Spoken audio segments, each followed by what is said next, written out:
Are there any dangers to this plant? Oh, a huge amount of dangers associated with cannabis. At any moment, your front door can be kicked in and a bunch of black-clad gorillas can sort of storm into your lounge room. If you use it to treat sick children, you can have visits from dogs. We've had patients, children taken away, parents, their children taken away because they were medicating with cannabis to treat life-threatening illnesses.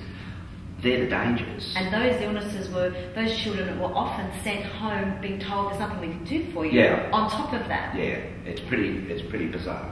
But to answer the question from a biochemical point of view, the cannabinoids, and I can say this without a fear of contradiction, are the safest therapeutic substances known to mankind, especially CBD, but it applies equally to THC. Right? There's simply no organ toxicity. Right? Something like alcohol, like tobacco, they have a range of organ toxicity. If you have enough of them, you'll end up with organ degeneration and damage.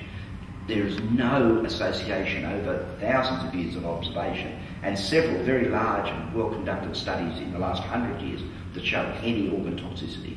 The LD50, that's the lethal dose to kill 50% of the population, is something like alcohol has an LD50 of 5 to 10. That means you have 5 times more than your recreational dose, or 10 times, you'll probably die. Right? Your LD50 for nicotine is about 5 to 10. For aspirin, it's about 20. For most drugs, it's in that low sort of order. For cannabis, it's been estimated, but never proven, that it's in excess of 1 to 40,000. Right? So it's simply not technically feasible to ingest enough cannabis to be toxic to you. Does it kill brain cells?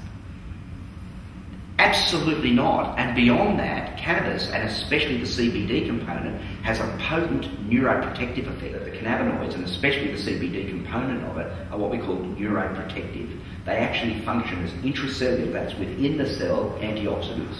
So when there's a brain injury, and it doesn't matter if the injury is from stroke or from poisoning or from trauma or anything like that, there's an amount of brain tissue that will die, but surrounding that is what they call the watershed area. That's an area that's compromised and may die, right?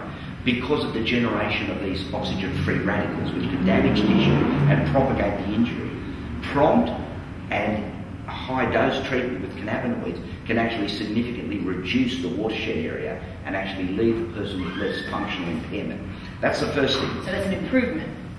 No, it's a dramatic improvement. It actually limits the amount of brain damage. So let alone does it not cause brain damage like alcohol does. I mean, remember, people who drink all their lives end up with very shrunken brains. There's no anatomical changes to the brains of even the heaviest users. On the issue of schizophrenia, and this is where the thing gets really interesting, it's been established now, and by conventional research and published in the allopathic press, though it's not hippie fairy tales, that a dose of 1.5 grams of CBD treats schizophrenia as effectively as risperidone, but without any side effects. Right? So the plant that was accused of causing schizophrenia for all its life now has been found to harbour its cure. So what is the difference between a CBD and THC? Okay, they're both cannabinoids, right? There's biochemical differences in the molecule and they have overlapping but also separate effects.